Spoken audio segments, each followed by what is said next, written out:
Ladies and gentlemen, we are live. It is Monday night, 8 p.m. And you know what that means? Miami Heat playoffs. That's right. We're actually doing the show during the Miami Heat playoffs.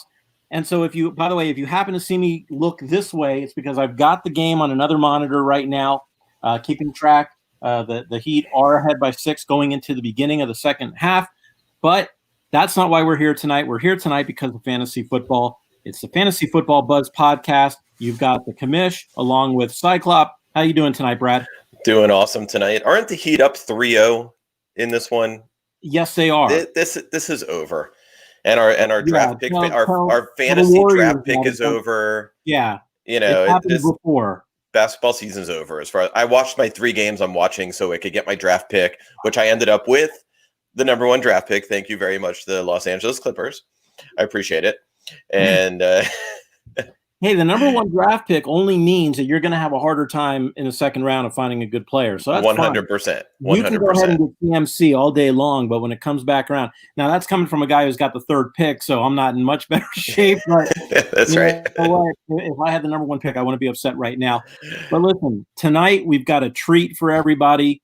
We have got not only our regular show. Tonight we're going to talk about some sleepers and some busts that, you know, as we're going through training camp, we're starting to see how the teams are taking shape, what the depth charts are looking like. So when it comes time for your draft, we're going to have to keep an eye on those late rounds, make sure we pick up some sleepers and make sure we don't blow some of those picks on our bus. But before we get to that, we have a special treat tonight. We have a gentleman named Mystic Zach. I'm going to bring him on real quick here. Zach, how are you tonight? I'm doing great. How are you? Doing great. So, guys, I want to tell you why Mystic Zach is on tonight. We wanted to bring him on as a special guest tonight. It's a treat for us. You know, if he looks young to everybody, it's because he is. He's 18 years old. He's a handicapper and an analyst from Delray Beach in South Florida. And what I found incredible about this guy, Brad, was that last year he was the most accurate sports handicapper in the world. He picked 100%, not 90, not 99, 100% of all of his FBS college football games correctly, including the SEC championship game, the college football semifinal game, and the SEC championship and the national championship.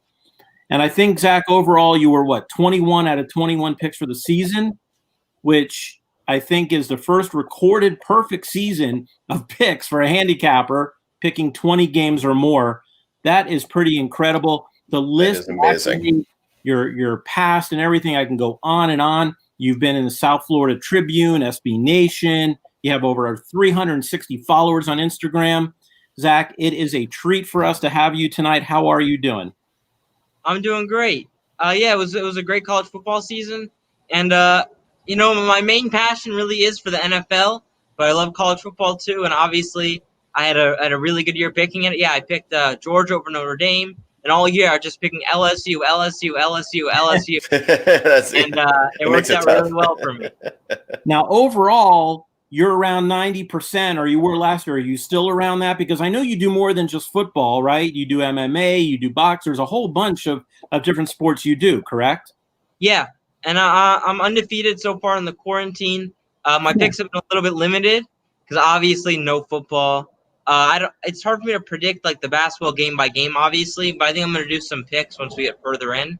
Right. And yeah, so I've been really hot with the MMA. I had a couple close ones where I almost made a pick, and I was like, no, I'm going to hold off, and they ended up losing. So. Wow. All right. So that's where the mystic part comes in, right? Because I know a lot of your picks are based on experience or based on research, based on knowledge, right? But sometimes it's that feeling you get, right? And that's, I guess, the mystic part of Mystic Zach, because you chose at some point not to make a pick, and it turned out to be right.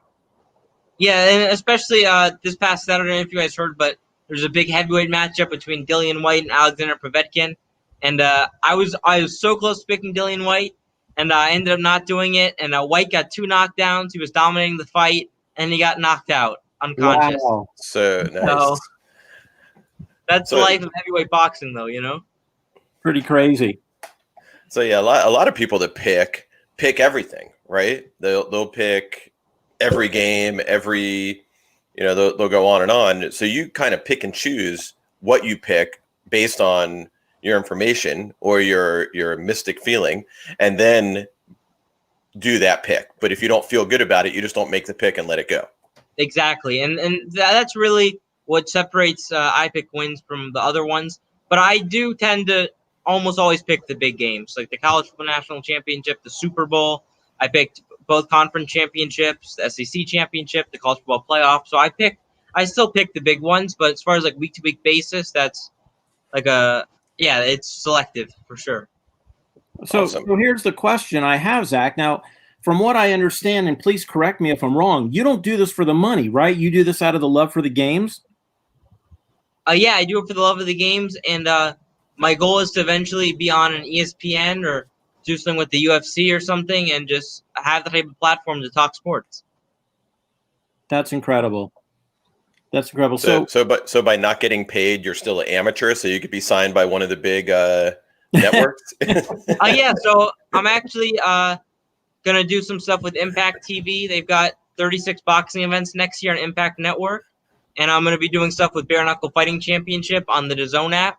So I've got a lot of stuff coming up as far as commentary, interviews, things like that on TV, and hopefully I can keep it rolling with the picks. That's incredible. And, and we were talking, we've already spoken about college football and NFL and MMA and boxing. What is your favorite sport to predict or to bet on, or let's do this. Zach, I was getting ahead of myself. What is your favorite one to watch, right? And what is your favorite one to predict? So my true favorite one to watch is the NFL, which a lot of people assume it's boxing, because I end up having the most opportunities in boxing for the most part. Like my podcast, my videos, my commentary, it's all boxing. My favorite sport to really watch is the NFL, and it's been that way since I was a kid. And my favorite sport to predict, man, I love predicting all of them, but I'd have to say MMA, because in MMA there's just so many variables, and it's super fun to predict, and there's a lot of I see things in a lot of different unique ways that I think a lot of people don't see. I think that's the beauty of it. So if you don't mind getting in a little bit of that, because I know, for example, first of all, I don't bet on football. I guess fantasy football is the most I ever do when it comes to betting, just because the low of losing does not outweigh the high. I'm sorry, the high of winning does not outweigh the low of losing. So I don't bet personally. However, if I were to, I know what the steps are. I know how to research. I know what to look for when it comes to football. I understand matchups. I understand stats. In MMA, though, what kind of variables are you looking at? How do you make those decisions? Yeah, I really, my favorite thing is just styles make fights, and a lot of times people don't see it, but a fighter has struggled against a specific style that the other guy imposes. And a lot of times in MMA, there are really like big odds that really don't make sense for really young fighters that don't have as much experience as the other fighter. And there's just some examples like earlier this year, there's a huge UFC match. I'm sure you guys heard about it. Conor McGregor versus Donald Cerrone. Yep. And it seemed like it was like 50-50 what people were picking. Like so many people were picking Donald Cerrone. And I even had the former UFC light heavyweight champion, UFC Hall of Famer Rashad Evans. He commented on my page and said he thought Donald Cerrone was going to win. But on my page, I picked Conor McGregor by first round knockout, which was, Cowboy doesn't get knocked out in the first round too much. And it ended up happening. And I watched Cowboy's past fights. I've been watching him since I was a kid. And he's always struggled with pressure. He's always struggled with southpaw fighters. I was like, McGregor's just his worst possible matchup. He's going to get melted. And McGregor ended up knocking him out in 40 seconds. Unbelievable. Well, that's great. That's fantastic. I know you have had an opportunity to meet a lot of them, to get to know them. In fact, I think you've done some workouts with a bunch of them as well, or is that on the boxing side? Or it ended up being the boxing side, but I'm looking forward to doing some. Oh, and the Warlord, the former WWE star. Right. But not too many workouts with the NFL guys yet. Okay, I get it. But let's get down to why we're here tonight. We're here to talk about fantasy football. How long have you been playing fantasy football? Man, I think I might have been the youngest fantasy football player ever. God, I must have been playing at 4 years old on Sports Illustrated for Kids. Yep. That was a thing. I remember that. And I remember when Arian Foster broke out. And, right. I was very, very young, and I had him, and I was so excited. And I think I just had such an early start at fantasy football and sports in general. Now, I know that even though you're from South Florida, born and raised, you didn't get tainted a bit by becoming a Miami Dolphins fan. I know I've known your father for a long time, and he made a point of making sure you weren't brought up as a Miami Dolphins fan and brought you up as a Dallas Cowboys fan, which is great. And, you know, there he always he's got the shirt on. I might have to borrow that. So I do have the That's right. So that being said, when it comes to the Cowboys and fantasy football, who are the guys that you're looking at? Obviously Zeke, but who are some of the guys you're looking at this year in fantasy on the Cowboys? Yeah, I think they've got a lot of relevant guys in their offense, which a lot of teams can't say. They had a lot of guys like that last year. Of course, last year the Cowboys really had 3 fantasy receivers who really could have started for a lot of teams, and Michael Gallup, Amari Cooper, and Randall Cobb. They were all doing really well stat-wise, and they really were getting a lot of receptions, mostly due to the fact that in about half the Cowboys games they were down by a lot, so there was a lot of garbage time throws, especially by Dak. And since Dak has really entered the NFL, he's been one of the most consistent fantasy quarterbacks week in and week out. He's never injured. He's never missed a game. And he's also a big threat in the red zone to get a rushing touchdown. So to me, I think he's the number 3 fantasy quarterback. And if you draft him, I think usually he's the model of consistency. And especially now with the new addition of CeeDee Lamb, who's looking to be maybe one of the best rookie receivers we've seen in a long time, along with new head coach Mike McCarthy. And I think they've added a lot of new wrinkles to the offense. I think we'll see a high-powered offense and 3 fantasy-relevant receivers, and Amari Cooper, Michael Gallup, and CeeDee Lamb, and a big year from Dak Prescott. Yeah, and I agree with you. We've gone over each division in fantasy on the show here on the Fantasy Football Buzz podcast. And when it came to the NFC East, I talked about my love for Dak Prescott with regard to fantasy football, of course. Yep. And I agree with you, Zach. I had him as my number 3 QB. And the wonderful thing about Prescott is that people are sleeping on him. People want to grab Mahomes and Jackson early, and Dak's going to drop maybe to the 4th, maybe to the 5th, which is not a bad place to grab somebody that might end up being a QB1 or QB2 for the season. So I'm with you on that one. The question I have is really about their offensive line, though. I know there's been some changes. It's not the same offensive line that they had a few years ago. Joe Philbin is now the offensive line coach, and we know about him from down here in South Florida. He didn't have a very good run. What do you see the future of that offensive line? What's it going to look like for 2020? I think they've got, first of all, they have 3 elite offensive linemen, and Tyron Smith, Zach Martin, and Lyle Collins, especially Zach Martin and Tyron Smith, just 2 guys who are in all likelihood probably future Hall of Famers. And I think a lot of the offensive line's health is really dependent on their left tackle, Tyron Smith's health. He's a guy who recently has had some back issues, some shoulder issues, some neck issues, some knee issues. But when he plays, he's an absolute stalwart. He's one of the top 3 left tackles in the game. But consistency and injuries have been a big factor in his play. And I think as long as he stays upright, the Cowboys will have a solid offensive line, perhaps top 3. But if he can't, then it might fall apart like we saw in 2017. And I also like to say that Joe Looney is there's not much difference between Joe Looney and Travis Frederick. I mean, the Cowboys won a playoff game with Joe Looney. He's very strong in the run game. I don't think there'll be a big difference for Ezekiel Elliott. I think the biggest difference will be that Travis Frederick does the call-outs, things like that. He really was the leader of the offensive line. But I think Zach Martin will be able to pick up where he left off, and I don't think there will be too much of a drop-off with the offensive line. Do you think at all with Ezekiel Elliott, with having so many carries over the past few years, that there's any drop-off with him?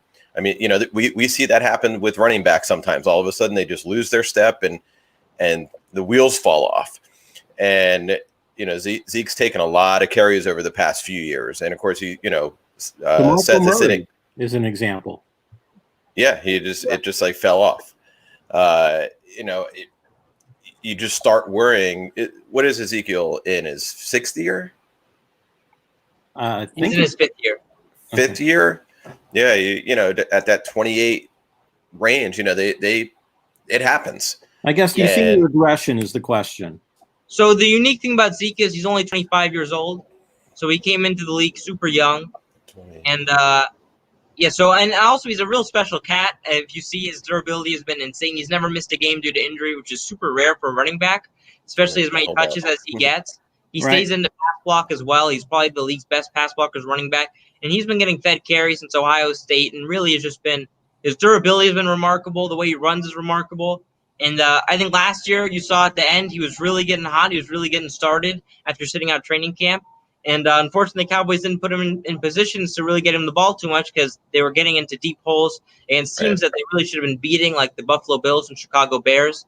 And I think now Zeke touches, he might get less runs, but I see him getting more receptions in the passing game. A lot of targets are now opened up due to the loss of Jason Witten and Randall Cobb.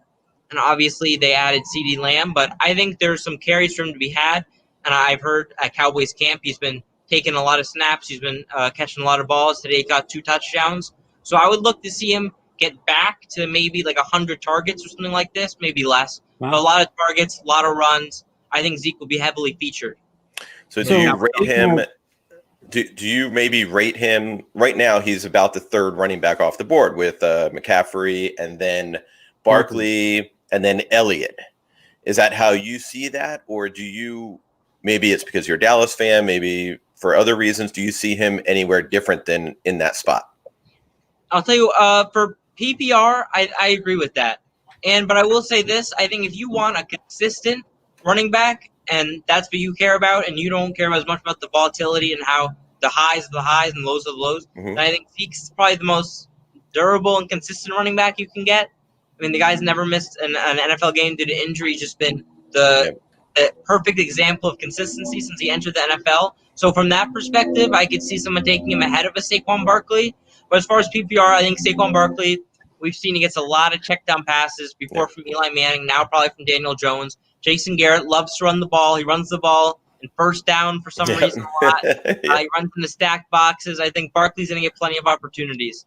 And hopefully he can stay healthy. Now, as somebody who's got the 3rd pick in a draft, hoping that Zeke does fall to me, if he does, am I grabbing Tony Pollard as a handcuff late in the draft? Now, I've heard some differing opinions on handcuffs. Some people say you should draft your running back's handcuff, and some people say you should draft another running back's handcuff. So maybe you could get 2 amazing running backs. Like you can get Ezekiel Elliott and Latavius Murray, and then you can have 2 amazing running backs if Kamara goes down. But if Zeke goes down, you just have 1 great running back in Pollard. So I'm not sure what you guys think about that, but I think Pollard will be using this offense for sure, but I'm not sure how much fantasy relevance he has unless Zeke gets injured or suspended again, which I hope not. But yeah, so I don't know. Just Zeke is a tough guy to grab a handcuff for just because of what he's shown as far as injuries go and things like that, because he hasn't really had a big injury since high school. I mean, the guy just seems to be built different. I don't know. Let's just hope you didn't jinx anything here. So let's give me 1 second so I can go inside. It's getting a little bit dark. Okay. So if anybody cares right now, the Heat are only up by 5, and it is 4 minutes left in the 3rd quarter. They were dominating. They were up by 13, I think, at one point, and now it's down to 5. But you know, and that happened the other night too. The game got a little close, and then they still ended up winning after they had a big lead at half. Right. Absolutely. Yep. So they'll be fine. I was going to say, as long as nobody gets hurt, but look at that star. But unfortunately, Jimmy Butler did get hurt, and he's been out for the game. So hopefully he'll be. Oh no, he's back in. I just looked over to my left, and Jimmy Butler is back in. They had pulled him out because of a strained neck muscle, but he's back in. All right, you got the Dallas Star behind you. Let me ask you, Zach, how do people get in touch with you, or they want to watch or follow? I have the ipickwins.com on the screen here. Is there any other way that people get a chance to follow you? Yeah, so my main thing besides the website is at @ipickwins on Instagram. And that's where you'll find all my predictions, all my content, everything I do will be on there. All right, fantastic. Okay, so this is what we're going to do, guys. This is the part of the show where we're going to go into some sleepers and some buzz. Zach, do you want to stay on and hang out with us and give us your input? No, that'd be great. Thank you. That's wonderful to know. But before we do, for those of you who watch the show know that there is the impossible trivia question that I give every Monday and Thursday night. It is rare that somebody can answer it. When it's a multiple choice, there's people that'll pick some, but not all.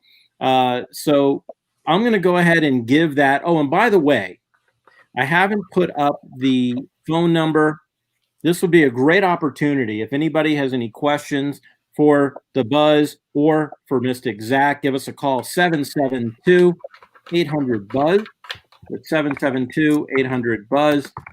And we'll get you on the phone. Also, you can comment. We're on Facebook Live. We're on YouTube Live. Go ahead and make any comments. Any comments that you make can come across, and we will read them out on the air, including any answers that you might have to the trivia question tonight. So, Zach, I have a feeling you're going to know a few of these, but I'm going to go ahead and post it anyway. Here's the question. In the past 10 years, because we're in training camp, right, we're seeing, unfortunately, because of playoffs, no preseason games, we don't get a chance to see some of the undrafted free agents who have an opportunity to make it big in the NFL.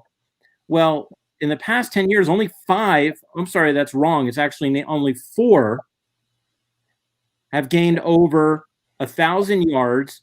And can you name them and what team they played for? It's 4, not 5. Rushing. And I'm going to go ahead. I'm going to fix that real quick so that if I put that back up. Okay, name. Okay.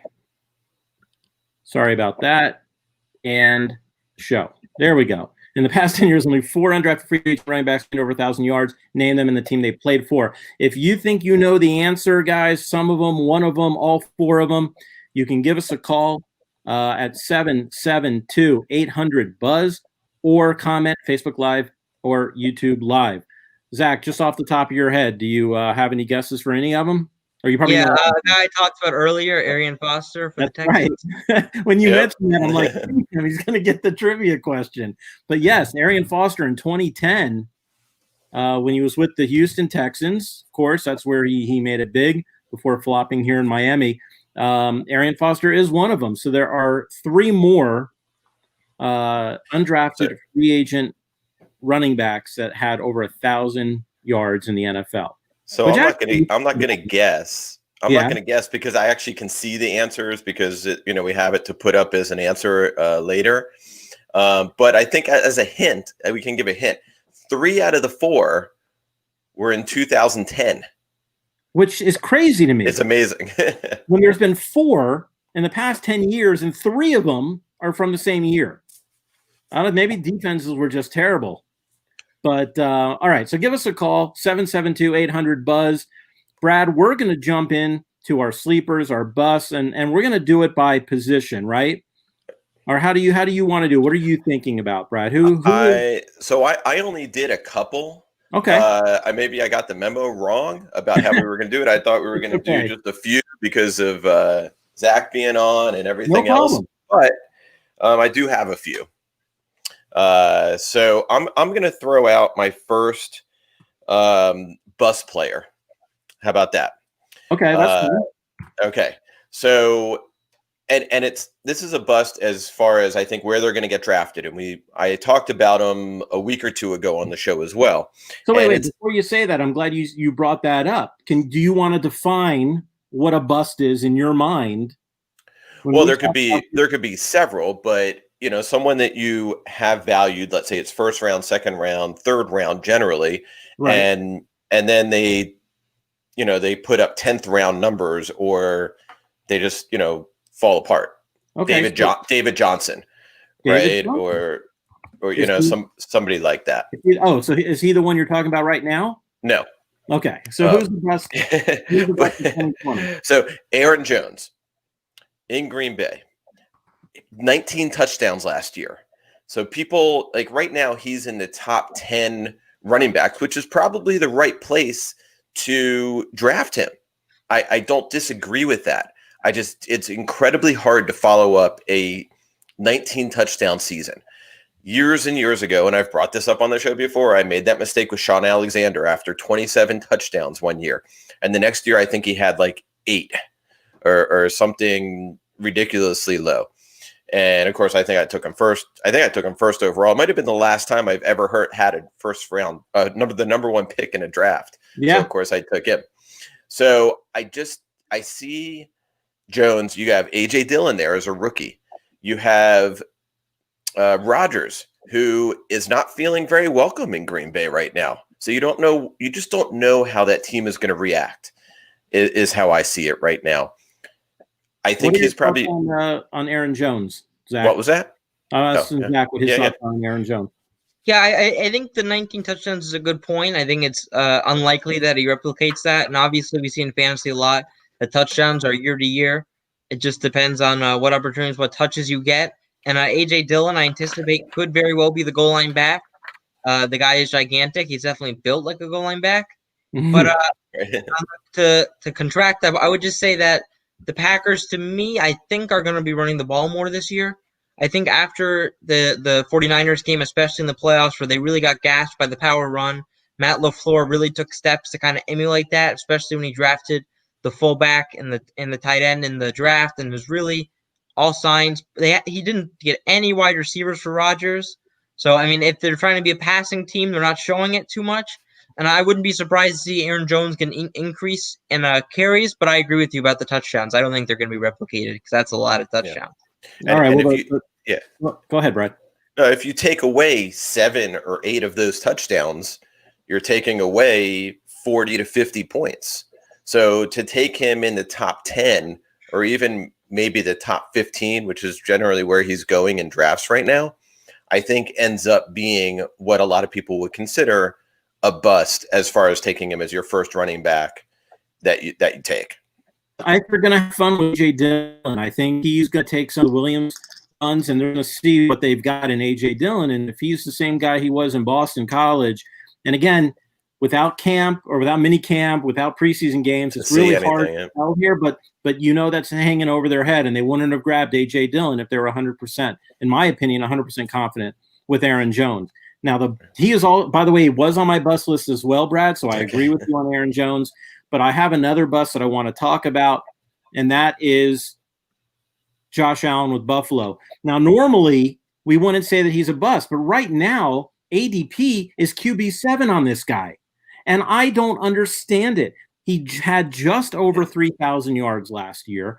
He had 20 passing touchdowns. He didn't pass for over 266 yards in a single game all season. We know that he runs. We know he got a lot of points from running. They weren't necessarily plays that were planned out like Jackson for him to run. So we've got the injury risk. He's a terrible ball thrower. Yes, they brought in Stephon Diggs to try to help out that offense.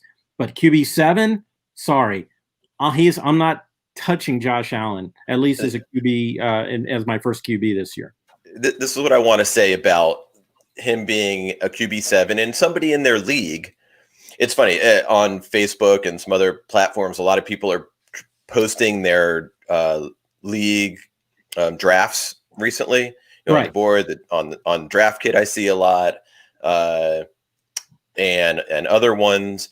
But you see these teams and these people, and my first comment to a lot of them is, "Can I be in your league?" People drafting Josh Allen early, you mean? Yeah, no, just in general, like people. Right. Just some of the picks you see, in the leagues. And it was $1,000 league, and like Travis Kelce was the number 4 pick overall or something like that. But a few people then did say, "Oh, I forgot to say it's an auction league." Well, yeah, obviously that changes everything because you're not picking in Snake, and it's a little bit different. But if you're taking Josh Allen as your number 7 quarterback, I want to be in that league. What about you, Zach? What do you think about Josh Allen? Do you guys have a top 7 quarterbacks like you list or no? Oh, dude, I would like to hear the quarterbacks you have ahead of him. Who I have ahead of him? I've got Deshaun Watson. I've got Kyler Murray, Wilson, obviously Prescott, Jackson, and Mahomes.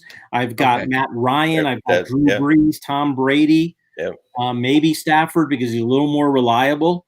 He's got the offense. I don't have him as a 7. Why, you think 7 is a good place for him? I don't mind Josh Allen at 7. It sounds crazy because obviously his passing's inconsistent, but I think the addition of Stephon Diggs will really help him, and I think they have a top 3 wide receiving core and John Brown, Cole Beasley, and now Stephon Diggs. I think Dawson Knox was really coming into his own a little bit. Devin Singletary obviously is a pass catching threat, but really his main thing is just how many runs that guy does in the red zone. I mean, the guy always seems to try to take it on his own and really try to get into the end zone. And I think if you get a quarterback who can get 7 rushing touchdowns, that's a huge, huge, huge boost. especially in a year like this where there's a lot of question marks. All right, So as we here's sit here on the buzz, something. Brad, write You it know, down. you make a good point as far as him being a valuable quarterback, and I see that. I just don't see him as the number 7 quarterback. If you have a 10 or a 12 person league, I don't even see him as a starter. Maybe I draft him as a on my roster late to have him as a backup quarterback and see what he does, but not as my first quarterback. And that's more, I think, my take on him, not the number 7 quarterback. Do you have any busts, Zach, that you're thinking about for 2020? Somebody that is rated high but will probably end up not doing too well? I've got 3 guys that I would not touch under any circumstance. Okay. Le'Veon Bell, David Johnson, and Todd Gurley. Get me away from the older running backs who cannot average more than 3 yards a carry anymore. Get me away from the injury-prone running backs. I can't deal with that. I don't know what their ceiling is. It's not high. I don't see the – I've seen some people, their 3 running backs are those 3. I don't know what they're doing. I don't. Yeah. All 3, Le'Veon Bell, we're all cold on. And I still see him going in the top 2 rounds of drafts. And I just don't get that. Who is the other one? Gurley. Gurley's potentially touchdown dependent. That could be in Atlanta as well. We do know that Matt Ryan likes to dump it off to the running back. If he could have any semblance of, Todd Gurley, he could have an okay year. Maybe definitely not your first running back, maybe a later second running back taken, and definitely a third running back on your roster because you never know. As far as David Johnson, interestingly enough, and I know a lot of people are cold on him this year. I get it. I actually have him, and you're going to laugh, and that's okay, as one of my as my kind of like comeback or breakout player this year. And it's a scary pick to make, but I know I didn't necessarily know we were going into this yet, but a lot of people are high on Will Fuller, right? Obviously, because Hopkins is gone and everything else, and if he can hold the ball and stay healthy, he could actually have a very big year. So I was kind of staying away from him because everyone is kind of high on him, but a lot of people are low on David Johnson. I think obviously Duke Johnson is there. I just think if maybe it's a fresh start, maybe look, here's the thing. You've got your running backs, right? You've got a certain amount of running backs that are not running back by committee, right? Those are the guys obviously you want to target. Then you start talking about some of the RBBCs that are going to get a majority of the carries. I agree that Bell, Johnson, Gurley are at the bottom of that tier of single running back teams. Atlanta was very disappointed with Ito Smith last year. Whether or not they feel like they're going to be able to rely on him in the event that they don't play Gurley. Look what happened last year with the Rams. Gurley came out at least 33% of the time on their drives. I don't think Atlanta's going to do that. I think Atlanta's ready to run this guy into the ground like they did Devontae Freeman. So it should be interesting. But I agree with Zach in that I don't see any of these guys, Bell, Johnson, or Gurley, as being my RB1 or RB2. Maybe a fringe RB2. Agreed. But if, I wouldn't mind having them as my RB3 in case somebody got hurt, for bye week replacement, for trade bait in case anybody does good. I'll grab a Johnson or a Gurley in the 6th, 7th round if they're available. But I agree. But they won't be. Any higher than that, they're a bust. And I also don't see Le'Veon Bell as a single running back. I see Frank Gore seeing a lot of his carries this season, which a lot of people aren't talking about. Yeah. Because obviously he's an older guy, but we saw that before the Adam Gase and Frank Gore. I think he still has it with the rushing. I wouldn't be surprised if Frank Gore gets 100 carries this year. Right. Frank Gore's goal is to get as many carries as his age this year. So he'll be getting 250 carries this year. Wow. Exactly. All right, so let's talk. We've talked about some of the busts. Let's go into some of the sleepers here. Brad, who do you have on your list for sleepers? Well, I had David Johnson there. Okay. A little bit. I am sad to say I don't have any more right now. Really? Is it because I guess we don't have a lot of data to go off of? One guy that I have that I'm not sure whether or not you all agree with me. I think when we were talking about this individual in the past, Drew Lock.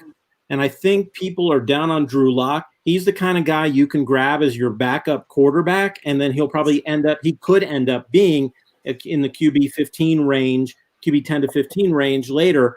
When you look at that new offense with Cortland Sutton, Jerry Jeudy, Hamler, look, I know what he did last year, right? He only averaged close to 14 points, fantasy points per game. He only had 5 starts.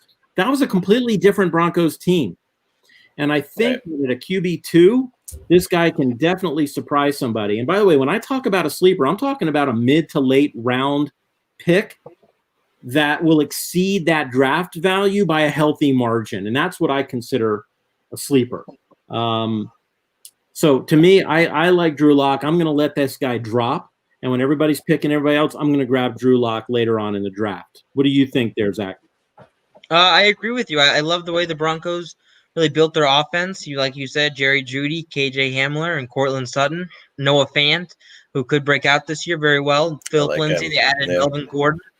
I think, and their defense looks stacked too. I think besides Drew Lock, I think the Broncos could be a sleeper team this year. That's another topic.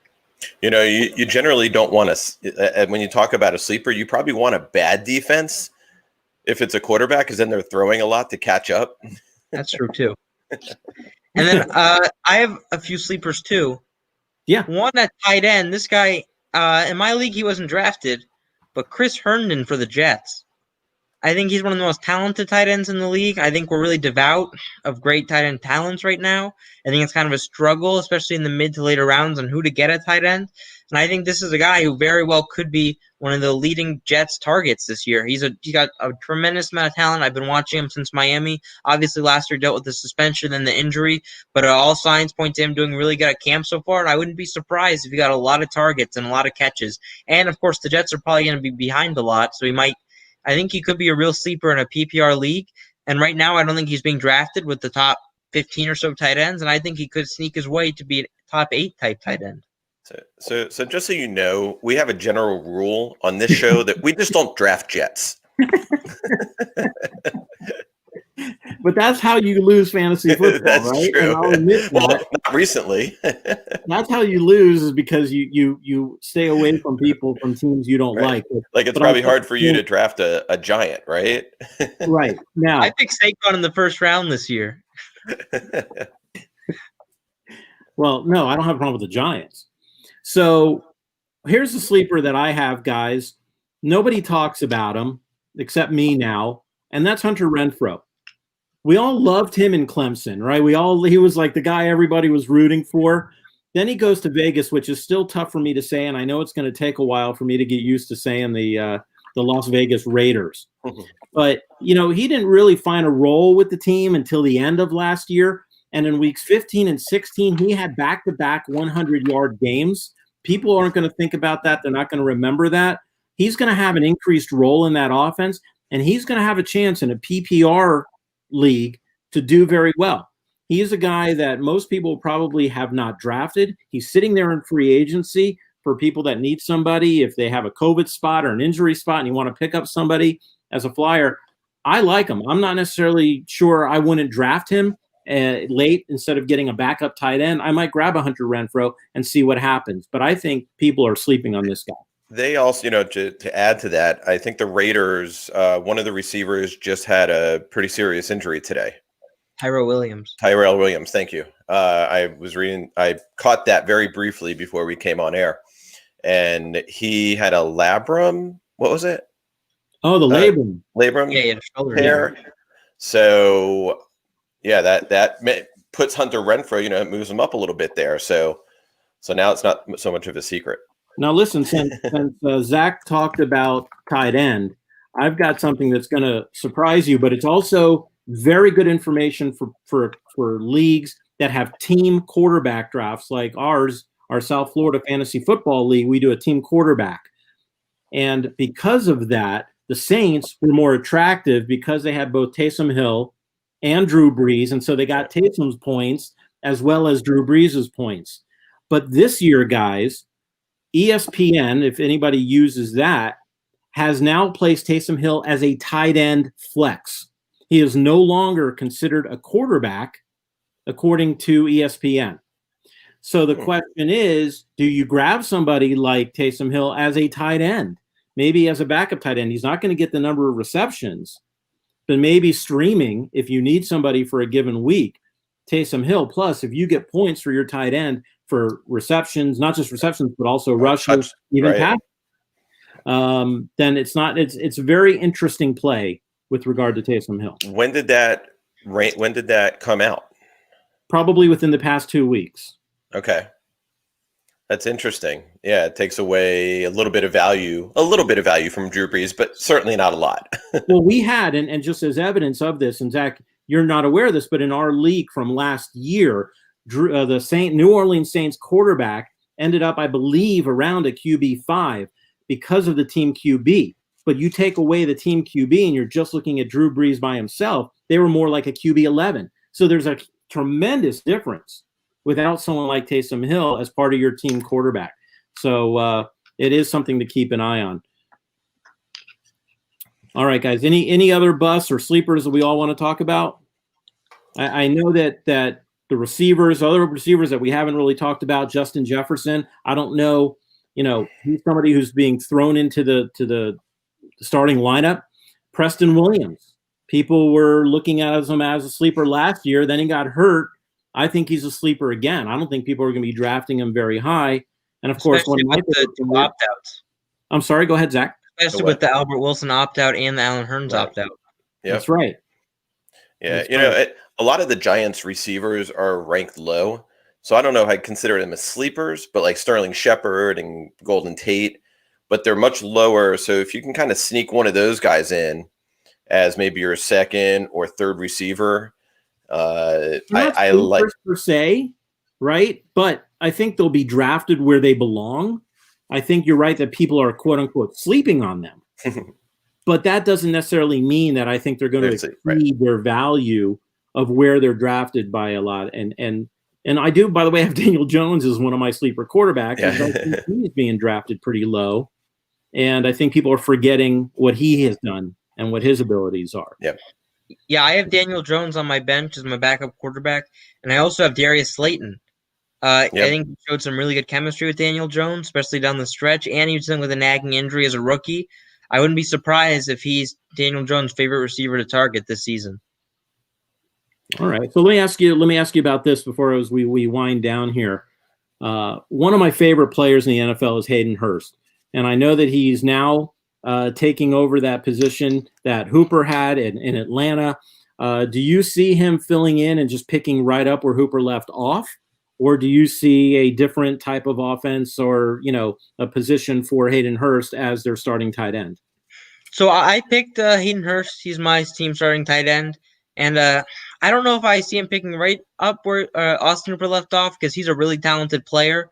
But, I really think he's going to get a lot of targets, especially in a PPR league. I see him getting a lot of catches. Yeah, I just think there's a big chunk of that offense taken out. Matt Ryan likes to target his tight ends. He's getting pretty much all the snaps and practice at tight end. So I think if you're trying to draft tight end in the mid to late rounds, I think go on ahead with Hayden Hurst. Yeah, you can't deny the fact that in Atlanta they're not going to change their offense. It's still Matt Ryan. It's still that offense.